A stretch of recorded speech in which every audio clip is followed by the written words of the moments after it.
The Snake and the Mirror is a story written by Weka Muhammad Bashir. The narrator of the story is a homeopathic doctor who talks about his dangerous encounter with a snake while he was resting in his room.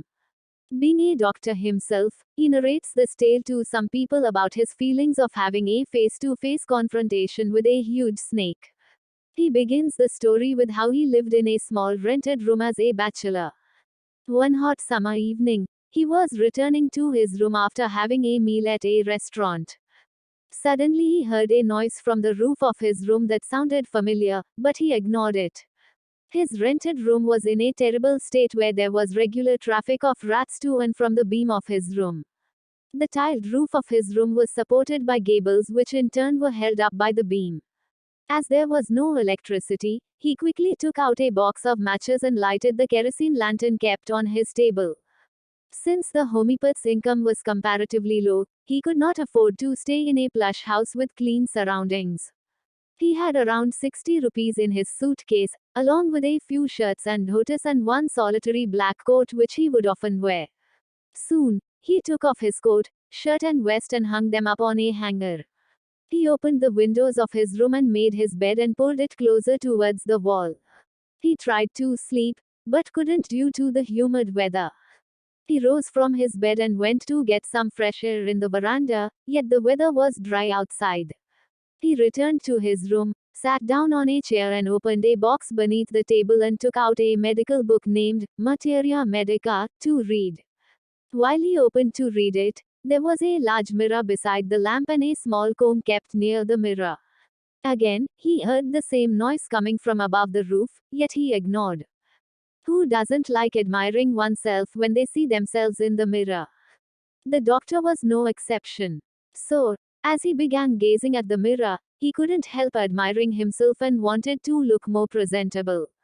As he picked up the comb and adjusted the parting of his hair in a neat section, he started thinking that he should work on his looks and always wear a smile on his face. Gradually, his chain of thoughts shifted from self-admiration to marrying a bulky woman doctor who would earn plenty of money and had a good medical practice. He wanted to marry a fat woman so that whenever he commits a blunder, she is unable to run after him and catch him. The doctor was so lost in his thoughts that he didn't pay heed to the pin drop silence in his room, and the scurrying of the rats was suddenly interrupted. Furthermore, there was a sudden thud like a rubber tube on the ground. He didn't react to the sound at all. But just as he turned around, he saw a snake was wriggling on the back of his chair that landed on his shoulder. In no time, the snake coiled on the doctor's left arm above the elbow. The snake was roughly a few inches away from his face. Consequently, the doctor was completely numb and remained still like a statue.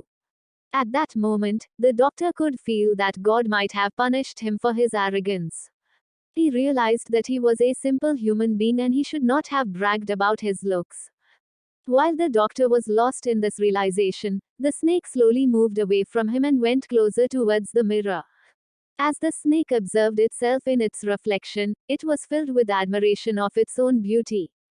Seeing this, the doctor silently escaped from his room and ran for his life until he reached a friend's house.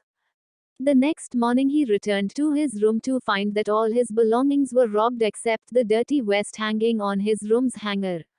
As the doctor concluded his tale, the listeners were eager to know about the whereabouts of the snake and asked him several questions pertaining to it.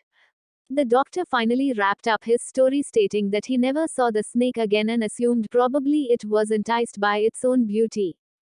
Conclusion of The Snake and the Mirror. The chapter The Snake and the Mirror teaches students that we should not be boastful of our looks and should accept whatever we have and consider it as a blessing from God.